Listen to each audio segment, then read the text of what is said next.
bonjour.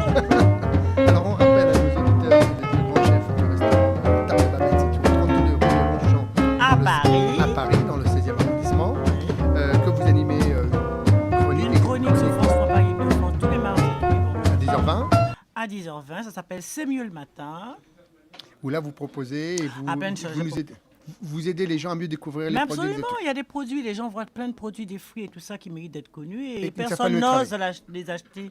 Alors je leur explique comment d'abord les acheter, parce que ça aussi c'est Ça, une c'est- culture. Hein. Il faut savoir comment choisir un produit, comment conserver un produit et comment l'utiliser. Alors comment allez-vous justement utiliser les queues de gambas au Ah safran? ben tout à fait naturellement, d'ailleurs c'est pour les femmes pressées. Les gambas, les risottos, tout ça c'est pour les femmes pressées, les femmes qui n'ont pas beaucoup de temps et qui peuvent même travailler en robe de cocktail en attendant les invités. Alors, c'est pas compliqué. On prend des échalotes, 3-4 échalotes, du persil, de l'ail et un piment végétarien. Si on n'en a pas, on met une pincée de piment de Cayenne. On passe tout ça au mixeur pour en faire une petite crème. Facile. Ensuite, de l'huile d'olive parce que ça donne du goût. 2 cuillères à soupe d'huile d'olive dans une petite casserole. Et puis là, vous mettez les épices, on les fait mariner un petit peu. Vous attendez que les épices soient légèrement colorées.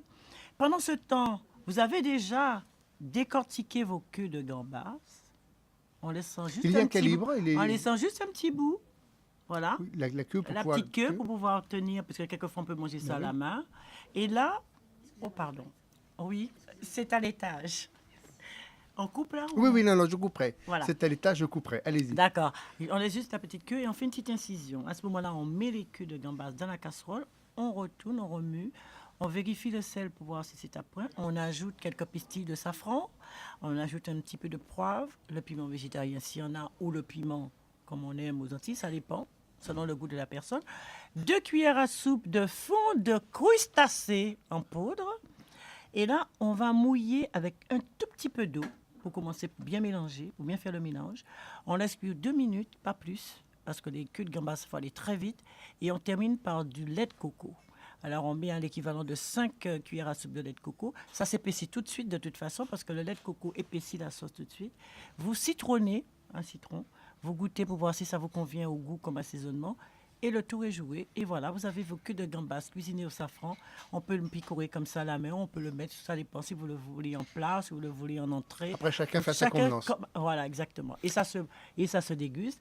En revanche, avec un bon petit punch au citron vert. Ah! Voilà, eh bien, si vous aussi vous avez envie de savourer cette fameuse recette des queues de gambas au safran, concoctée par notre chef de la semaine, Babette de Rosière, une seule adresse, la table de Babette, située au 32 rue de Longchamp, à Paris, dans le 16e. Un numéro de téléphone pour savourer sa carte, 01 45 53 00 07. Et puis, on précise toujours que vous avez votre fameux site internet, les fameux www. La table de Babette.com babette.com ou ou sur Google. Babette Babette de de Rosière. Rosière.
Babette de Rosière, bonjour. Bonjour. Je rappelle que vous exercez votre talent de chef dans votre restaurant La Table de Babette, situé au 32 rue de Longchamp, dans le 16e arrondissement à Paris. Bon, on n'a fait que ça cette semaine, de Exactement. parler de la table De la Babette. Aujourd'hui, donc, le blanc manger coco. Alors, c'est une spécialité antillaise. antillaise, mais Ben, aussi absolument. que vous proposez Ah dans ben, votre restaurant. évidemment, les gens adorent ça, le blanc manger coco. Et vous savez que même les personnes qui avaient des a priori, qui n'aimaient pas le coco, eh ben, ils raffolent du blanc manger coco. Parce qu'il faut savoir le faire aussi, le blanc manger coco. Moi, j'ai une technique très simple.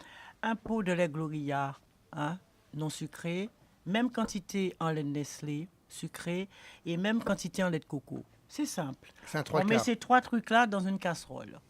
Et là, on rajoute un zeste de citron vert, une gousse de vanille et un bâton de cannelle. C'est pas compliqué. Non. Là, jusqu'ici, ça va. Jusque-là, ça va. On remue tout doucement comme on dorlote son mari. Parce que vous savez, la femme entière a une façon de remuer. Ah bon? Quand elle remue sa Alors- casserole, il y a tout qui remue.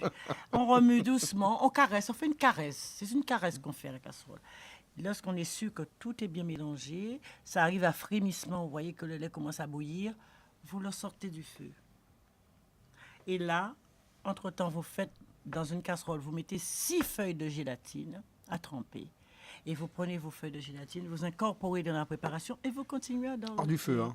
Hors du feu. Vous dorlotez jusqu'à ce que les feuilles de gélatine soient complètement fondues. Mais je pense qu'il y en a qui doivent avoir de la chance. Hein. Peut-être mon mari, je pense qu'il Oui. a beaucoup de chance. Il a beaucoup de chance. Ah oui, mais c'est Mais, pas la chance qu'il a. voilà, en est-il conscient? Ah, je pense. Je pense. Bon, c'est une bonne chose. C'est une très bonne chose pour lui et pour moi parce que Vous, de toute façon, il me vous- rend bien les choses. Alors, et après, on laisse refroidir en mettant dans des ramequins. On laisse refroidir et après on met au frais. C'est pas un dessert facile à Mais réaliser, si, ça. c'est très facile. Et une fois que ça a pris, on prend, moi je fais râper des petits morceaux de coco frais que j'incorpore dans la préparation. Et une fois que c'est prêt, je râpe la noix de coco fraîche et je me parsème un petit peu sur chaque ramequin et je sers ça au client avec un petit lait de coco sucré à côté. C'est un régal. Voilà, ben, si vous aussi vous avez envie de savourer cette fameuse recette, le blanc manger coco façon Babette de Rosière, une seule adresse, la table de Babette, au 32 rue de Longchamp, dans le 16e. À Paris, près de la Tour Eiffel, 01 45 53 On 0007. n'oublie pas de mentionner votre site internet. Babette de Rosière sur Google et www.tabledebabette.com. Et puis également notre rendez-vous le mardi et le vendredi 10h20. Le mardi et le vendredi, 10h20, France 3. L'émission C'est mieux le matin, vous apprendrez énormément de choses.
Notre invité de la semaine, Babette de Rosière, bonjour. Je rappelle que vous êtes Bonjour. le grand chef du restaurant La Table de Babette, situé au 32 rue de Longchamp, dans le 16e arrondissement à Paris. Pas de recette, puisque nous sommes samedi. Nous allons plutôt Samedi, c'est parler le jour de repos. de repos pour Moi, je certains. travaille toute la semaine, sauf le samedi midi et le dimanche.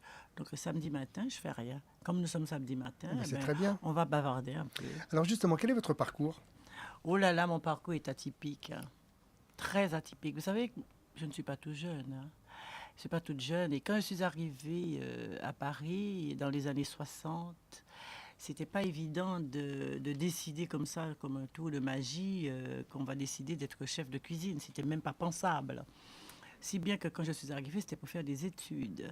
Donc j'ai fait comme tout le monde, parce que vous savez, il est de notoriété qu'aux Antilles, les parents ne conçoivent les enfants uniquement Pour les études. quand ils font des études pour être Il y a quelqu'un. une fierté nationale. Voilà, mais ça, je n'ai rien à faire de ça. Au Vous avez départ, raison. je n'avais rien à faire de ça. Je voulais faire la cuisine. Ça ne m'a pas été possible parce qu'à l'époque, il fallait être majeur, 21 ans. Les enfants de maintenant ont beaucoup de chance, c'est 18 ans. Donc, Et j'avais puis des surtout, c'est que les contraintes. parents sont beaucoup plus ouverts. Oh là là, et puis mes parents, c'était... Donc, j'avais des contraintes. J'étais pas libre. Donc, j'étais obligée d'aller en faculté, d'essayer de faire quelque chose qui me plaisait pas du tout. Mais avec l'âge, je me rends compte que ça m'a servi. Ça m'a servi quelques années en faculté, ça m'a servi. Donc, le jour où j'ai eu ma majorité, bien évidemment, j'ai pris mes aises. Et j'ai commencé par travailler à l'ORTF pour faire un peu d'argent parce que j'avais qu'un but, c'est de monter un restaurant. Je voulais faire ça. Je sais pas pourquoi, je voulais faire ça. Depuis toute petite, je rêvais de faire ça. D'ailleurs, quand j'étais enfant, on m'avait offert une poupée, j'ai cassé la poupée, je l'ai enterrée parce que je voulais pas jouer. Je voulais jouer à la dinette.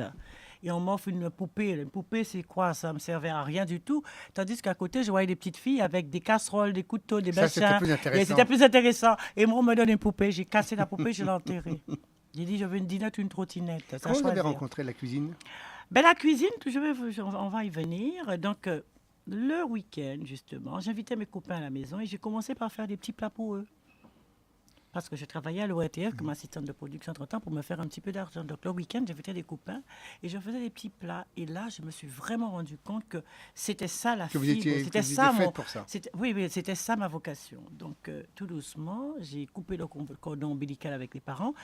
Et je me suis mise à travailler 2 jours comme de nuit. Le soir, je travaillais dans des hôtels comme Standardis pour réunir suffisamment d'argent pour monter mon affaire. Et j'arrivais aussi à aller voir des chefs. À l'époque, il y avait M. Brasier qui était à l'hôtel Méridien Paris. J'allais le soir dans sa cuisine pour voir un peu les techniques même de la cuisine. Et c'est comme ça que j'ai commencé. Et après, j'ai démissionné. Au moment où il y a eu l'éclatement à l'ORTF, j'ai démissionné carrément et j'ai acheté un tout petit restaurant. Enfin, c'était même pas un restaurant, c'était un petit bar. Il y avait 2 tables. Et là, je me suis mise à faire des acras. Je n'étais pas très forte, je démarrais, donc j'y allais tout doucement. Des acras de morue et toute une série de bocaux de punch. Alors, c'est ça qui a fait ma force. Votre réputation? Oh là là, j'ai fait toute une série. Et les gens venaient au départ que pour prendre un petit punch et manger des acras et du boudin. C'est tout ce que je faisais. Et après, je faisais un petit plat du jour. Je me suis dansée comme ça, un petit plat du jour, un petit colombo, avec un petit peu de riz. Comme j'avais pas beaucoup de table, c'était très facile. Et c'est comme ça que j'ai fait mes premiers pas dans la restauration. Et maintenant, regardez, de ces premiers pas, je me retrouve Ici, à rue de tenir Longchamp. un ancien 3 étoiles. Voilà. Comme quoi, il faut toujours, moralité, il faut toujours laisser les enfants faire Bien ce sûr. qu'ils ont envie de faire. C'est bien parce que vous avez également réalisé votre rêve malgré toutes les Voilà. interdictions. Et voilà, et en plus, j'ai quand même eu l'occasion d'écrire parce que j'aime beaucoup, beaucoup l'écriture. Ça m'est venu à l'idée d'écrire des recettes, de les inventer même. Et maintenant, je suis à mon 7e livre. Eh bien, c'est super. Eh bien, écoutez, Babette de Rosière, merci. Je rappelle qu'on peut discuter avec vous donc du lundi au vendredi en allant où ça? Eh bien, tout simplement, la table de Babette située au 32 rue de Longchamp dans À le Paris. 16e arrondissement. Le numéro de téléphone? 01 45 53 0007. Mais je Votre- voudrais vous faire une confidence. Eh bien, allez-y, oui. Mais vous savez que j'ai créé une ligne de vaisselle Eh bien, voilà. en m'inspirant des produits, des fleurs et de la faune des Antilles. J'ai créé une ligne de vaisselle, figurez-vous, qui a eu le prix de la création du design 2006.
Babette de Rosière, bonjour. Faites-moi votre magnifique rire. Merci. Bonjour.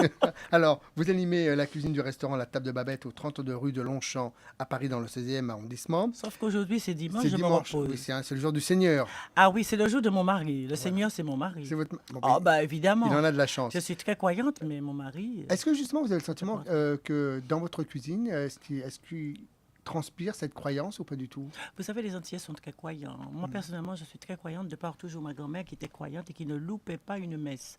Je connais tout ce qui se... Enfin, j'ai appris tout ce qui se passait à l'église. J'ai passé ma jeune enfance à l'église. Les vêpres le matin, les fêtes de la Toussaint, les fêtes, les chemins de croix et tout ça. Enfin, je sais tout. J'ai eu l'over de tout ça. Et j'étais enfant de cœur en plus, enfant de Marie. Alors donc, je sais. Et j'ai enseigné le catéchisme. Alors là, j'ai eu ma dose aussi. Donc tout ça, vous connaissez, Seulement, vous j'ai pas maîtrisez. besoin de tout ça parce que j'ai remarqué que tout ça, c'était, bon, peut-être utile, j'en sais rien. Mais en attendant, je pense que quand on est très spirituel, on est croyant, eh ben, on n'a pas besoin d'aller à l'église, on n'a pas besoin de faire tout ça. Il suffit d'être n'importe quel endroit et de prier et je pense que ça sert. Alors, on sait que vous connaissez le monde de la télévision. Ah, bien. Alors, cette expérience, que vous a-t-elle apporté? Ah, vous savez, moi j'ai commencé, je vous ai dit, j'ai commencé par faire une licence d'histoire-géographie que j'ai abandonnée pour justement rentrer à la télévision où j'étais speakerine d'abord. Et après, assistante de production. Donc je connais bien le milieu de la télévision. Et je n'ai jamais quitté la télé. Lorsque je suis arrivée en 70, je suis allée voir la chaîne nationale pour demander est-ce qu'on pouvait faire éventuellement une émission de cuisine pour parler des produits exotiques. On m'a envoyé balader. On m'a dit, on m'a rayonné. On m'a dit, vous pensez pas, les épices, les fruits exotiques, c'est pas du tout l'éditorial de la chaîne. Vous pensez pas, Alors qu'aujourd'hui, on peut pas faire d'émissions sur ces produits-là, les gens ne connaissent pas, ça va créer des vrais problèmes. J'ai dit, ah bon? On m'a jeté par une porte, je suis rentrée par la fenêtre et ainsi de suite, jusqu'au moment où j'ai fait mon émission. Les petits secrets de Babette, où j'apprenais aux gens comment justement acheter un ananas. C'est très facile, les gens voient de l'ananas à l'étal du marché, mais comment choisir l'ananas? il faut lui taper dessus. Ah ben, il y a une méthode. Alors, quelle est cette méthode? Il y a une méthode pour choisir. Les gens achètent des ananas qui paraissent jaunes. Pour eux, c'est bien. Non, l'ananas, c'est très particulier, justement. Alors, pour Quand le on savoir, sait choisir un pour le ananas, savoir, donc le mieux, c'est d'aller consulter. voilà, le site et regarder l'émission mardi, vendredi, parce que sur mon site, il y a ça. Voilà. Donc, j'ai décidé de faire ça et ça a très bien marché. Les gens ont beaucoup aimé. Et je remercie justement les téléspectateurs qui ont su me soutenir parce que c'était pas facile. Déjà, j'avais l'inconvénient de la couleur parce que c'était pas à la mode d'avoir les minorités Donc, à la vous avez une télévision. belle couleur. J'étais la première black à l'antenne, ce qui a fait couler beaucoup d'encre parce que j'ai eu beaucoup de critiques, il faut pas l'oublier. Vous pensez Il y que a le beaucoup monde, de les gens- critiques vous ont... Il y a beaucoup de gens qui m'ont critiqué, mais les critiques, ça me fait avancer. Moi, je n'ai pas considéré les critiques comme vraiment critiques. J'ai su tirer profit de ces critiques-là. La seule chose que je n'ai pas retenue, et ça je le dis à qui veut l'entendre, c'est que sur ma personne, on ne peut pas me donner des lois, on ne peut pas me fixer quoi que ce soit. Les gens critiquaient les ongles de Babette, c'est pas esthétique, c'est pas ci, c'est pas ça. Mais enfin, Moi, ça, je ça préfère... ça ne regarde que vous. Ça ne regarde que moi. Moi, je préfère avoir des ongles bien manicurés, d'avoir un visage bien en valeur, plutôt que d'avoir l'image d'une cuisinière qui transpire, qui a des ongles rognés, sales, pour faire la cuisine. Moi, j'ai des ongles manicurés, mais propres. Et quand je fais ma cuisine, eh bien, ma cuisine est saine, elle est propre. Vous allez voir tout à l'heure ma cuisine. Si un jour, je vais vous inviter dans ma cuisine, vous allez voir. C'est nickel, on peut manger par terre. Alors ça, c'est un critère. C'est pas voir les gens avec les ongles manicurés et dire, ah ben oui, elle a des ongles machin, c'est ça. Non. On sent que c'est quelque chose Non. qui vous a marqué. Ça hein. m'a marqué. J'ai trouvé que les gens poussaient. Est-ce qu'on irait dire à Catherine Deneuve qu'elle a des ongles manicurés de ne pas faire la cuisine avec elle? On ne le dirait pas. Et pourquoi on dit à Babette? On m'a trouvé tous les défauts. Mais maintenant, ils m'adorent tous. Tous ceux-là même Mais qui c'était m'ont trouvé des peut-être- défauts, eh ben, je crois que ceux-là même m'adorent parce qu'ils ont vu que j'ai tenu bon, j'ai résisté et Oui, j'ai mais non apporté seulement- quelque oui, chose mais à non la seulement cuisine. ça vous Voilà, apporté quelque j'ai chose, apporté votre quelque savoir. chose et j'ai fait mieux connaître la cuisine antillaise qui était méconnue jusqu'ici. Et ça, c'est ma fierté. Et j'ai pas terminé parce que maintenant, les chefs même, les grands chefs, qui au départ avaient des a priori pour les produits antillais, avaient des a priori pour les produits exotiques. Et maintenant, viennent vous Eh demander ben, conseil. ceux-là même, non seulement il y en a qui m'appellent beaucoup pour me demander des conseils, surtout à la veille du concours Le MOF, meilleur ouvrier de France, mais il y en a beaucoup, et ça me fait infiniment plaisir de voir à leur carte le fruit de la passion, l'ananas, la banane, la mangue. C'est une fierté pour moi. Seulement, j'ai quand même un petit bémol. Quand je vois ce mélange qu'ils font certains sur les épices, je dis, il faut avoir une culture pour les épices. J'ai peut-être pas la culture du foie gras. Je crois que je sais très bien faire le foie gras au torchon. Mais j'ai la culture des épices. Ça, c'est sûr. Donc que chacun garde un peu sa culture. Eh bien, écoutez, si vous aussi vous avez envie de rencontrer Babette de Rosière, eh bien une seule adresse, la table de Babette, au 32 rue de Longchamp à Paris. dans le 16e, un numéro de téléphone. 01 45 53 C'est très bien, 0007. vous faites tout. Et je vous donnerai pas mon numéro de portable. Ah non. Par contre, le site internet, on rappelle les Alors, latabledebabette.com ou Babette de Rosière sur Google. voilà. Et vous saurez tout de Babette, tout. Même mon privé, ils ont mis maintenant sur Google.